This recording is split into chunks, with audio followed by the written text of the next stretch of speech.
Okay, good morning class. Since today is our first day of our online classes, bago tayo mag-diretso sa lesson proper natin, first, i-discuss ko muna kung ano yung ating online class rules and regulations. And also, i-discuss ko rin kung paano gamitin ang Google Classroom. So, kung saan part ng Google Classroom hahanapin yung mga activities, yung mga assignment, and also yung mga materials na kailangang panoorin.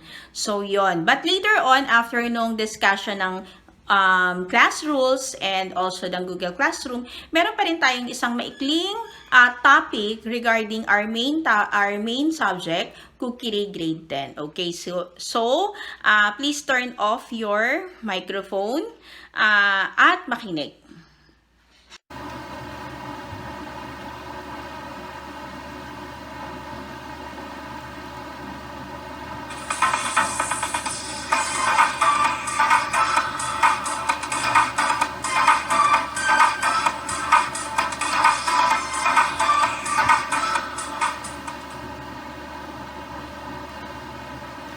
Okay, good morning class. Before we start off the lesson, since today is our first day of classes, I will going to discuss first our online class rules and regulations. So be ready to learn our subject, Cookery Grade 10. So this is our class rules. Number 1, always be on time during class schedule. 2, turn on your camera para malaman natin kung kayo nga ay nandyan sa klase. Number 3, turn off your microphone unless you are advised to speak. So para hindi nag-e-echo, para hindi maingay at dire-diretso ang pagkaklase, you have to turn off your camera. Number 4, keep other device off during class time. Baka mamaya habang nagkaklase, meron kayong ibang device, meron kayong ibang gadget, tapos naglalaro kayo. So, you have to keep off other device. Number 5, be respectful of others, especially during live lessons. Number 6, turn in your assignment on time. So, pag nagbigay ng class assignment, you have to turn in on time para masubmit yung klase nyo. Kasi kapag may time limit yung assignment, hindi na kayo makakapag-turn in kapag hindi nyo napasa on time. Anyway, later, i-discuss ko kung saan banda ng part ng Google Classroom itin-turn in yung assignment.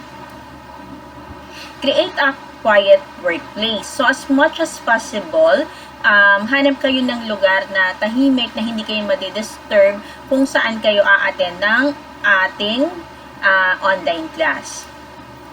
Be careful of humor and sarcasm.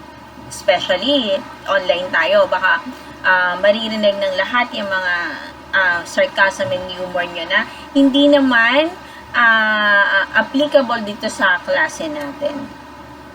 Yes, grammar and spelling matters. So, kapag halimbawa pinagsagot ko kayo, halimbawa sabi ko i-type niyo sa chat box yung answer o kaya magsasalita kayo, yung spelling is dapat hindi pinapaikse. Dapat yung correct spelling pa rin yung ita-type niya dun sa chat box o kung ano yung pinapasagutan sa inyo.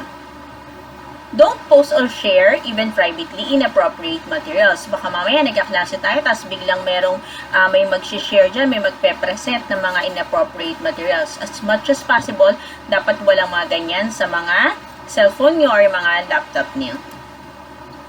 Dress appropriately. So, dapat pag-a-attend ka ng class, since pinapa-on yung camera, dapat hindi yung nakasando ka or dapat hindi naman kayo pinag-uniform. Ang lang is appropriately, yung hindi labas yung cleavage, hindi nakasando, so, or hindi nakashort, so ganon. Do not use code name, always use your full name. So, dapat pag mag-a-attend kayo ng class or yung nag-sign in kayo, dapat hindi yung code name, dapat yung totoong name nyo, yun ang ilalagay nyo na name nyo dun sa Google Classroom natin.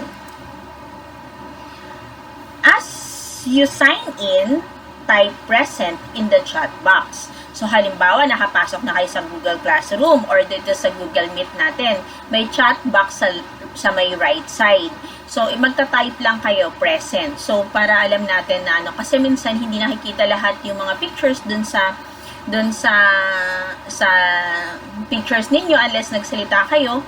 So, you have to type present. Then, before you log out, pag natapos ng klase, just type goodbye and thank you in the chat box. Para malaman din natin na natapos nyo ang buong klase.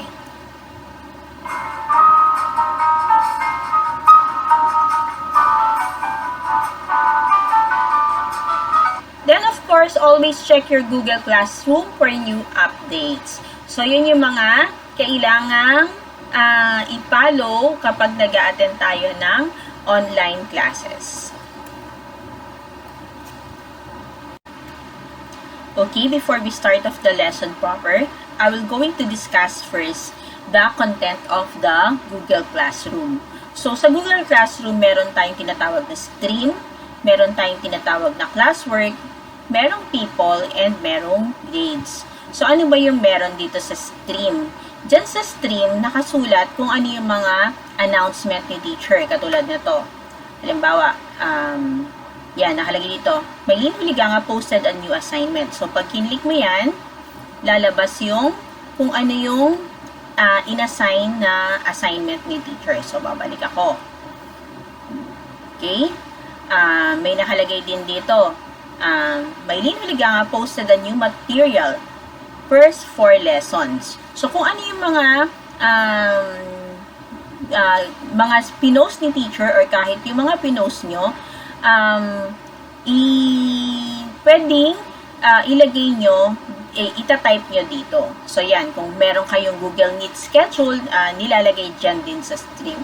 So, parang yung Facebook lang. Siya yung pinaka-wall ng Facebook. Parang ganon. So, ang tawag sa kanya is stream. Okay, ano pa ba yung meron sa stream? Sa stream, dito sa left side, makikita nyo kung ano yung mga upcoming or yung mga dues na dapat ninyong gawin. So, nakalagay katulad niyan, upcoming, due on Friday. So, may activity na pinapagawa si teacher na due sa Friday. Okay, ano naman yung classwork? So, usually, kung ano yung mga pinost naman dito ni teacher na mga classwork, nasa-summarize siya dito. So, punta tayo sa classwork. Okay. So, yung una kong nilagay dito, nakalagay dito is merong orientation and first topic. So, pag kinlik nyo yan, orientation and first topic, so, makikita nyo dyan kung ano yung mga pinapabasa ni teacher. Nakalagay yan, you can watch our first quarter topic in advance. Just click the link below. So, example, ikiklik ko yung isa, ikiklik ko to.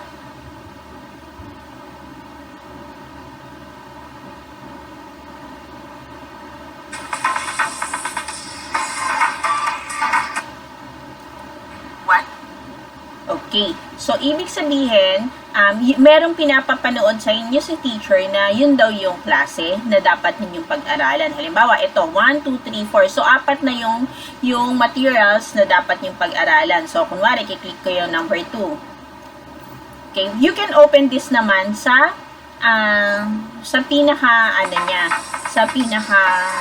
kasi YouTube to, YouTube, pwede mo i-open para mas malaki, mas madaling maintindihan. So, eto na yung klase, yung pinapapanood ni teacher. Products, on the other hand, are used as ingredients by food processor.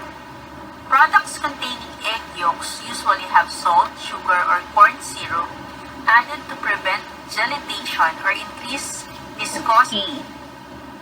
So, yun yung laman ng classwork. Ito pa, meron dito nakalagay, due July 31. So, ano ba tong activity number 1? So, dyan yung madalas titignan yung classwork, okay, or yung stream, doon nakalagay announcement. So, itong classwork, ano ba yung nakalagay sa classwork? Activity number 1. So, ang nakalagay dyan is 31 kayong students, 0 pa lang yung nag-turn in. But anyway, the due date is July 31. So, i-open ko kung ano yung pinapagawa ni teacher na activity number 1. I-click niya lang yan, activity 1. Yan. So, lalabas na siya. So, activity number 1, clean and sanitize tools and equipment. Okay? By performing the given activity, you will be asked to clean and sanitize tools and equipment at home, in your home. Okay? Follow the procedures properly. So, kung ano yung nakalagay dyan, yun yung gagawin nyo na pinapagawa ni teacher. Okay? O pinapagawa ko. So, yun. Okay. So, right now, 0 pa yung nakapag-turn in. Anyway, ito kasi is yung Google Classroom na teacher's view. Doon kasi sa student's view, may nakalagay dito bandang side dito. Pag mag-upload kayo ng documents or yung pictures na pinapagawa sa inyo ni teacher, meron hanapin niyo yung word na turn in para mapasa niyo. So, dapat mata-turn in siya. Okay, next is the people. So, itong people na to, siya yung mga classmates nyo dito sa Google Classroom na to. So, kung sino yung mga nandyan, yan yung mga magkakaklase. And of course, ay grade. So, dito kasi may activity na siya.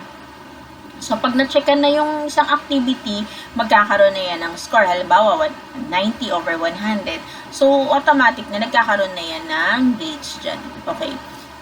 So, yun yung mga part na madalas na kailangang mapansin sa paggamit ng Google Classroom. So, ano ba yung mga importante? Yung mga upcoming due dates, then yung mga announcement ni teacher, then always check yung classwork. Yan. So, anyway, sinusulat naman dyan ni teacher kung ano yung mga gagawin nyo. Katulad yan, you have to watch or you have to finish the assignment. Okay. Naintindihan?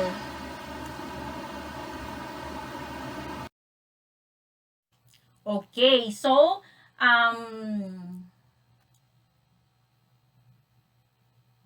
okay, naintindihan ba kung ano yung mga dapat gawin? Meron bang tanong tungkol sa Google Classroom? Anyway, kapag may problema kayo at hindi kayo makakapag-turn in ng assignments or hindi nyo makita, i-chat nyo lang ako or maglagay lang kayo ng message dun sa stream or personal message para masagot natin kung paano kayo. Halimbawa, magde-deadline na hindi kayo makapag-submit, message nyo lang ako para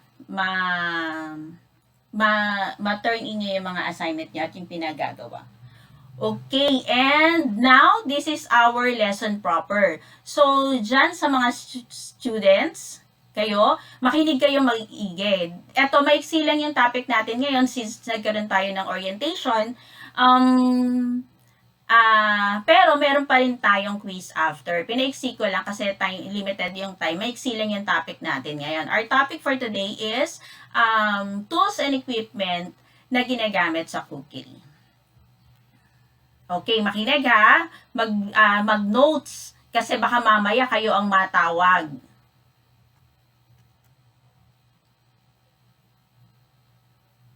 Oh, sorry. Live talaga. Di pa ako nagpe-present. Game.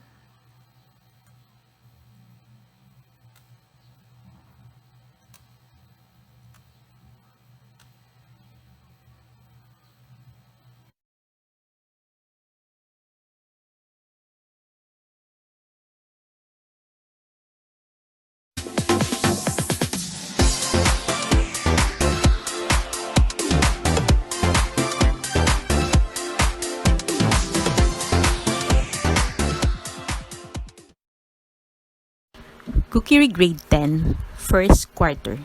Prepare egg, cereal, and starch dishes.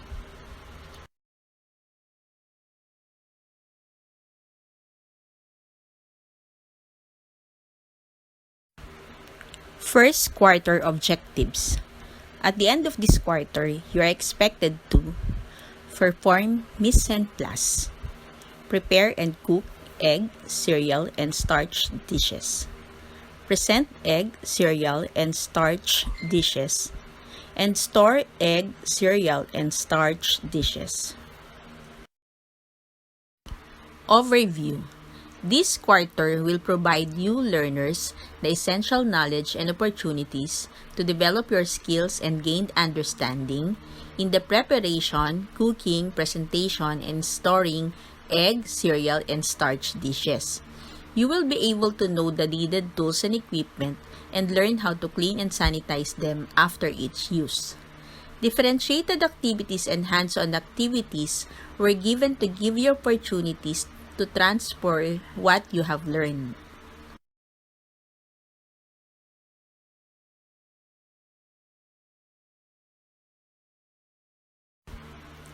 Lesson 1, Learning Outcome Number 1. Our topic is Prepare Egg Dishes.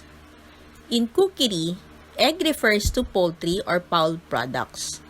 The versatility of eggs is evident in its presence in numerous food items. Eggs may be eaten cooked in its shell, fried, poached, or may be combined with other ingredients to produce another dish. In baking, egg acts both as an emulsifier and leavener. The egg's protective coating or mucin layer, which aids in the maintenance of its freshness by covering the small holes in the shell, is called bloom. Bloom is removed during washing, so it is not advisable to wash eggs prior to storage unless it is very dirty.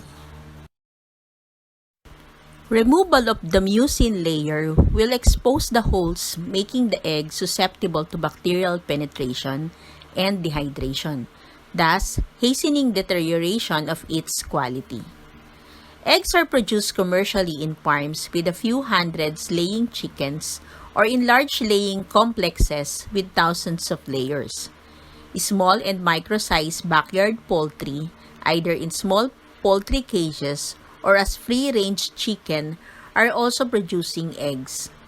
Egg is indeed a convenient food for any meal in and out of the house.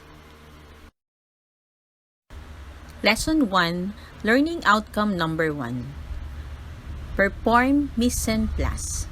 At the end of this lesson, you are expected to: first, identify tools, utensils, and equipment needed in egg preparation. Second, clean, sanitize, and prepare tools, utensils, and equipment needed in preparing egg dishes. Third, identify egg components and its nutritive value. And fourth, identify and prepare ingredients according to standard recipe. Tools, utensils, and equipment needed in egg preparation.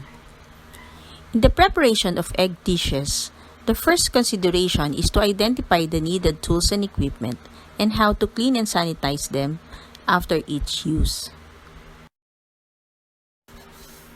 Tools, utensils, and equipment needed in egg preparation. Chanel knife. It is a small hand tool used in making garnishes. Another tool is the spatula. It is used for manipulating foods like spreading. Colanders. Colanders are also called vegetable strainer, which are essential for various tasks from cleaning vegetable to straining pasta or other foods. Pastry brush, a small implement used to brush the surface of unbaked pastries or cookies with egg white, egg yolk, or glaze. Rubber scraper. It is used to scrape off contents of bowls. Next is the sieve, sifter, or strainer, a screen mesh type supported by a round metal frame used for sifting dry ingredients like starch and flour. Spoons, solid, slatted, or perforated, which are made of stainless steel or plastics. There are many kinds of spoons, such as coffee spoon, dessert spoon, sundae spoon, tablespoon, soup spoon, and salad spoon.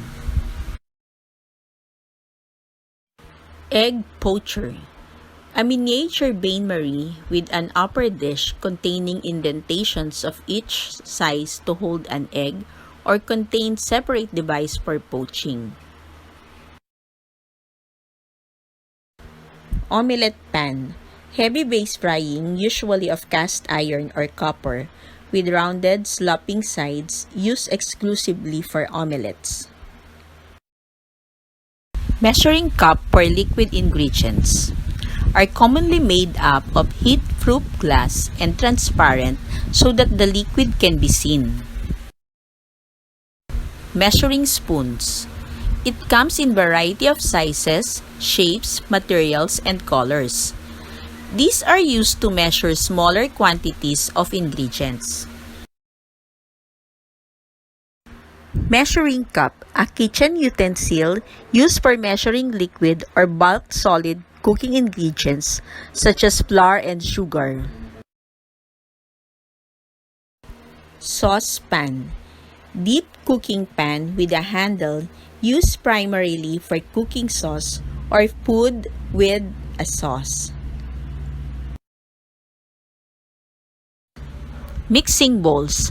These containers have smooth, rounded interior surfaces with no creases to retain some mixture and is used for mixing ingredients. Equipment. Kitchen equipment may refer to a small electrical appliance such as a mixer, or a large, expensive, power-operated appliance such as a range or a refrigerator. Equipment like range, ovens, and refrigerators are mandatory pieces in the kitchen or in any food establishment. Refrigerators and freezers. These are necessary in the kitchen to prevent bacterial infections from food. Most refrigerators have special compartment for meat, fruits, and vegetables to keep the moisture content of each type of food. Butter compartment holds butter separately to prevent food odors from spoiling its flavor. Oven. It is a chamber or compartment used for cooking, baking, heating, or drying. Microwave ovens are common kitchen appliance and are popular for reheating previously cooked foods and cooking variety of foods. Blenders are used to chop, blend, mix, whip, puree, grate, and liquefy all kinds of food. A blender is a very useful appliance. They vary in the amount of power or voltage and wattage. Okay, nakapag-notes ba kayo? Nakapag-notes ba kayo? Okay, sige, stretch muna konti. So, i-check nyo yung mga notes nyo. Then, magkakaroon tayo ng, meron ako ditong wheel name. So, magpe-press ako ng wheel. Tapos, makikita nyo yung name nyo, lalabas yung name nyo. A time to remember.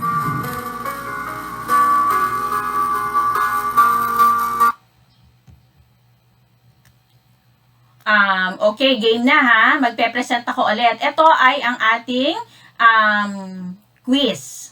Pero ano to, recitation pala. Meron akong wheel name dito. Yung mga name nyo nandyan. So, yung mga previous students ko, alam niyo naman, pag narinig niyo na yung tunog na yung A Time to Remember, so, ibig sabihin, magsasagot na kayo. So, dapat, ganito ang, okay, pe-present ko na muna.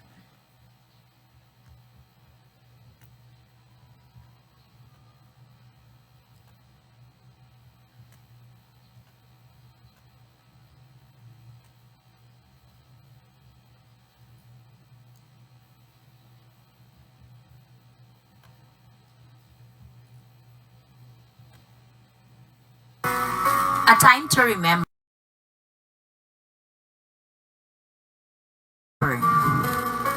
Okay, pag narinig nyo na yan, di ba? Ano ibig sabihin yan? Recitation na.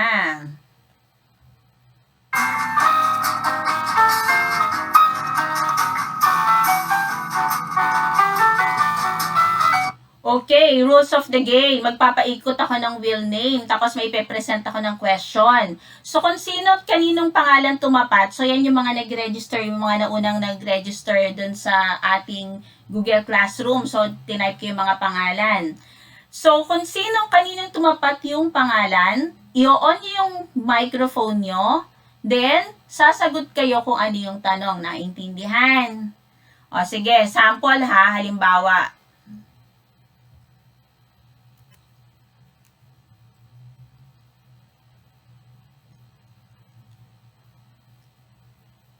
Okay, nandiyan ba si Gabriel? Sagot ka nga, Gabriel. Opo ako, ma'am. Nandyan ka. O sige, pag natawag ka mamaya, ganun ha, sasagot ka ha. Okay, sige, turn off mo ulit yung microphone mo. Okay, so,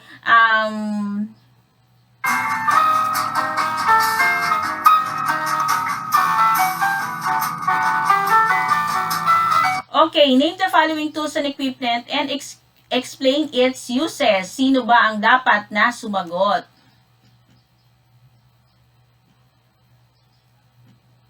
Liza, what's your answer? Ma'am, ano po? Chanel knife, Ah, small hand. Chanel knife? Ay, spatula, ma'am. Sorry. Okay, Chanel knife. Ay, okay, spatula. Okay, para saan yung spatula? Used for manipulating foods like spreading. Okay, very good. So, number 2 na tayo. 1 point kay Liza.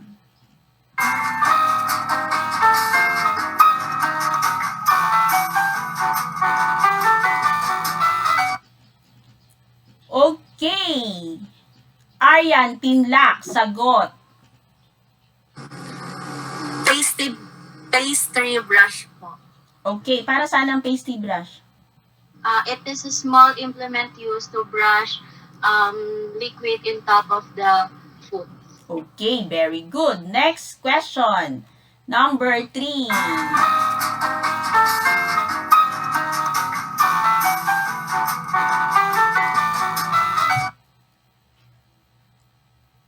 Anderson, turn on your microphone. Nandiyan ba si Anderson? Microwave oven. Oh? Microwave oven talaga? Anderson, microwave oven talaga siya?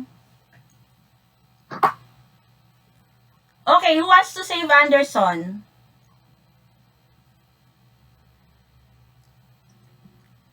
Pasagot nga. Anderson, microwave oven talaga siya. Ang laki niya ah. Okay, walang sumasagot. Anyway, this is not microwave oven. Oven lang siya, yung regular oven. So, ginagamit siya sa pag mag-bake ng mga products. So, yon ganon. Okay? Next question.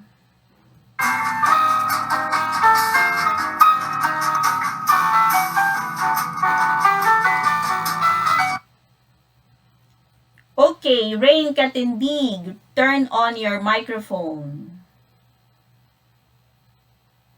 Rain, nandyan ka ba, Rain? Wala ba si Rain? Who wants to save Rain? Ma'am, Rain, nandyan ka ba? ma'am, blender po. Blender. Para saan ang blender? Ano?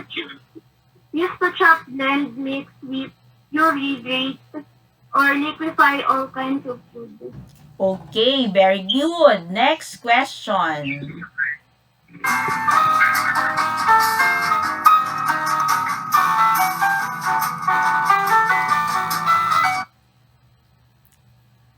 Maika Adato. Maika, andyan ka ba, Maika? Present ba si Maika? Okay, pagka wala yung sumasagot yung katabi ha, yung kasunod na dun sa wheel. Okay, Lian, Janicio. Lian, paki-turn on ang microphone. Saucepan po. Sino to? Si Lian o si Maika? Riyan po. Okay, saucepan. Para saan ang saucepan? Deep cooking pan with handle used primarily for cooking sauce. Okay, very good. Next question. Next material.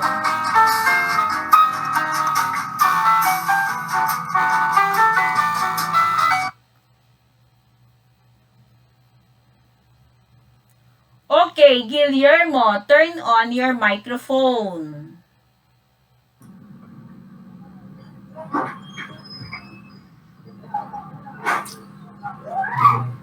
Guillermo, ano yan?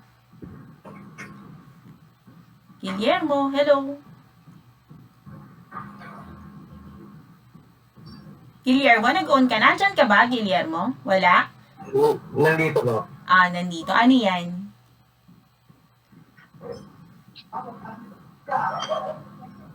Egg poucher po. Okay. Para saan siya? Used to pouch or boil eggs. Okay, we used to pouch egg. Okay. Next question. Okay, thank you. Kaya nga egg poacher kasi pang poach siya ng egg. Okay, next. Tools.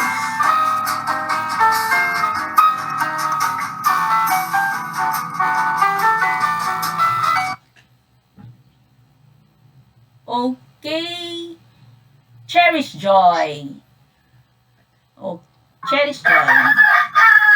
Ma'am, colander po. Colander. Para saan ang colander? Used for draining ingredients. Okay. Usually, ano mga ingredients yung mga dinidrain dyan? Vegetable po. Vegetable, ano pa? Pasta. Okay. So, yung mga medyo malalaking ingredients na i-drain, ang gagamitin ay colander. Sabi mo sa tatay mo yung manok, ha? Luluto natin mamaya, gagawin natin tinola. Okay, next question. Pat off na yung mic.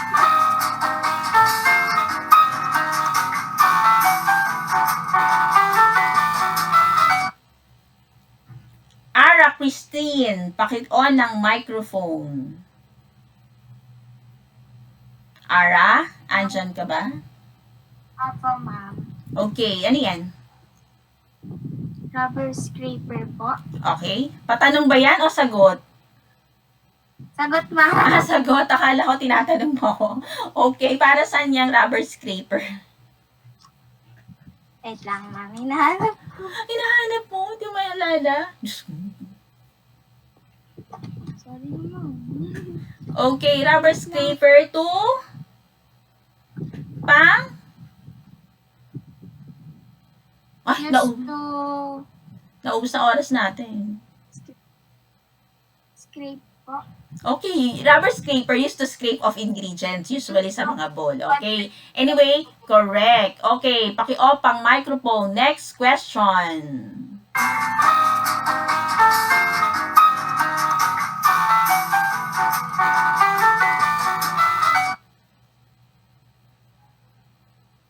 Fatima Jordan, turn on your microphone.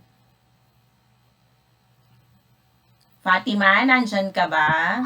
Opo. Okay, ano yan? Sieve po. O, anong other name yan? O, sige, sieve now. O, anong use ng sieve? Sifting dry ingredients. Example like flour po. Okay, very good. Next question. And our last question.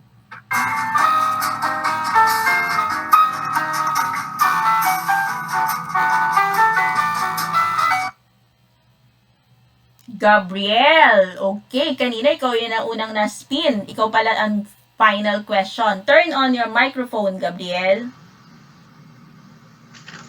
Measuring spoon po. Okay, para saan ang measuring spoon? Used to measure smaller quantities ingredients po. Okay, used to measure smaller quantities of ingredients. Okay, so, karamihan naman,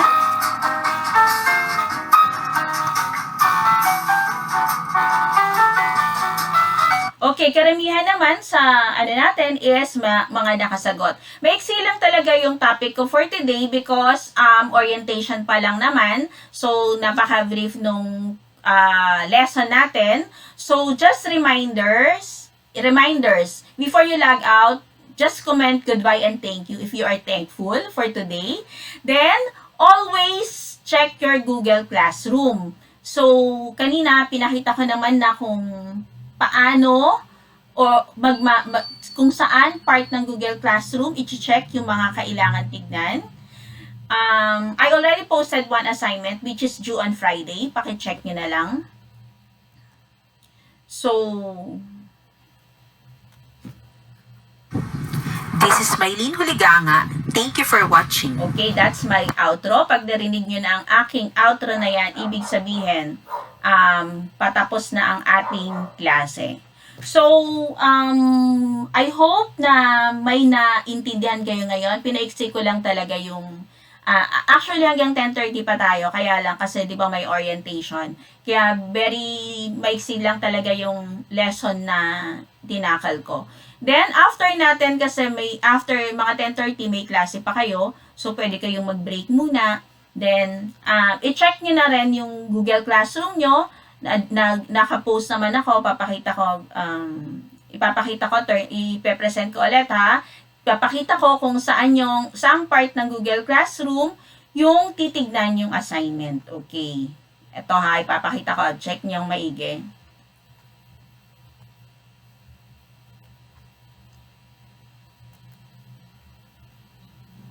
Okay, so yan, merong stream, then merong classwork.